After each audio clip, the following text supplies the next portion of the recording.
Buenos días, chicos, bienvenidos. Hoy hablaremos de un movimiento literario que se originó en Europa y se desarrolló también en Hispanoamérica. El mismo es el barroco. El término barroco proviene de un vocablo de origen portugués, cuyo femenino, barrueco, denominaba las perlas que tenían alguna deformidad.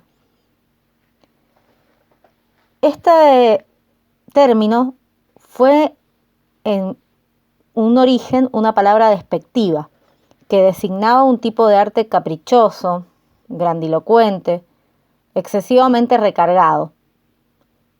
Así apareció por primera vez para definir una pintura, un cuadro, una figura de gusto barroco, donde las reglas y las proporciones no son respetadas y todo está representado siguiendo el capricho del artista.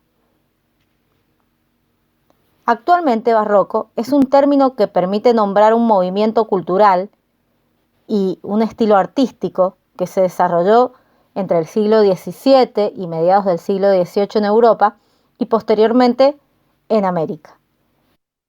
El barroco alcanzó diversas disciplinas como la arquitectura, la pintura, la música y la literatura, y se caracterizó principalmente por la ornamentación excesiva. En Europa fue un movimiento artístico que se originó en Italia a fines del XVI y se extendió por el resto del continente hasta mediados del siglo XVIII. Es por esto que se lo asocia en general al siglo XVII. El siglo XVII fue una época de depresión económica, consecuencia de la prolongada expansión del siglo anterior causada por el descubrimiento de América. Las malas cosechas conllevaron al aumento del precio del trigo, de productos básicos y a las siguientes hambrunas. El comercio se estancó y la mala situación económica se agravó con plagas y pestes que asolaron Europa y que afectaron especialmente la zona mediterránea. Otro factor que generó miseria y pobreza fueron las guerras, provocadas en su mayoría por el enfrentamiento entre católicos y protestantes, como por ejemplo el caso de la Guerra de los 30 años, que se dio entre 1618 y 1648. Todos estos factores provocaron una grave desesperación de la población. En muchos países, el número de pobres y mendigos llegó a alcanzar la cuarta parte de la población. En América, en cambio, el barroco llega al continente gracias a los españoles, lo que hizo que alcanzara su mayor expresión más tarde que en Europa, es decir, durante el siglo XVIII. Este movimiento se implantó con más fuerza en los países de tradición católica y en aquellos que eran gobernados por una monarquía absoluta, es decir, en la época de la colonia. En esta época, la época de la colonia, hay estabilidad social, política y económica en América. A pesar de este equilibrio aparente, los criollos, sometidos a las directivas de la metrópoli, sufren una profunda insatisfacción debido a las presiones psicológicas y al clima de asfixia intelectual. Dos instituciones concentran todo el poder, la corte y la iglesia. Ambas son muy estrictas, no se le permite al criollo pensar con conciencia crítica sobre problemas sociales y políticos de su realidad. Hay censura con respecto a las fuentes del saber, se limita la lectura, se prohíben libros, se impone un clima de aceptación y quietud. Esto propicia que la expresión poética se canalice en el barroco, cuando ya casi se había agotado en la península en el siglo XVIII. Es aquí cuando encuentra en la colonia el ambiente ideal para resurgir. A través de conceptos y de formas ingeniosas, los intelectuales se evaden de la realidad que les resulta insatisfactoria, pero además la denuncian. Se percibe en los poemas un trasfondo de inseguridad, de amargura y de decepción. Las características del barroco, la principal es que es un arte para minorías. Se desarrolló en el ambiente de la corte y está orientada a un público intelectual y refinado. Por esto es que se trata de una poesía culta, llena de contrastes, de angustia y de pesimismo.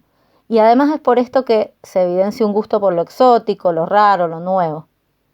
Otra característica es el predominio del género lírico, con bastante rigidez formal en cuanto a la métrica y a la rima. Aunque hay una renovación de técnicas, nos encontramos con diversas formas poéticas como los sonetos o las famosas redondillas de Sor Juana que vamos a ver más adelante. Otra característica es la importancia del adorno y el recardamiento. Esta es una característica muy importante.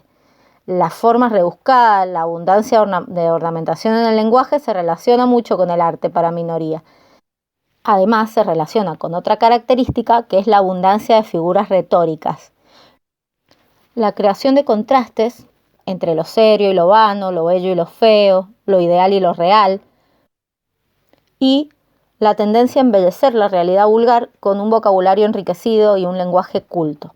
Todo esto se relaciona con lo que habíamos hablado anteriormente del arte para minorías.